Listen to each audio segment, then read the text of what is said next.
আলাইকুম গাইস, আজকে আমি আপনাদের দেখাবো কিভাবে আমাদের ইমোট ব্যাকগ্রাউন্ড চেঞ্জ করতে হয়। চলুন গাইস শুরু করা যাক। আর আপনারা যারা নতুন তারা লাইক এন্ড সাবস্ক্রাইব করে দিবেন। চলুন শুরু করা যাক।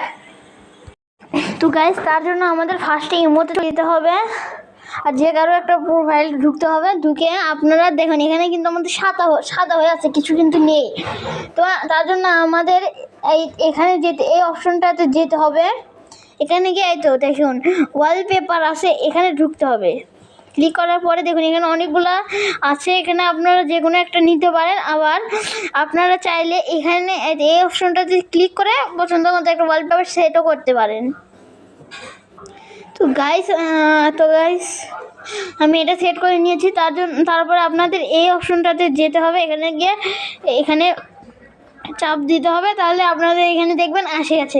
তো গাইস ভিডিওটা ভালো লাগলে লাইক এন্ড সাবস্ক্রাইব করে দিবেন। ঠিক আছে গাইস, গুড বাই।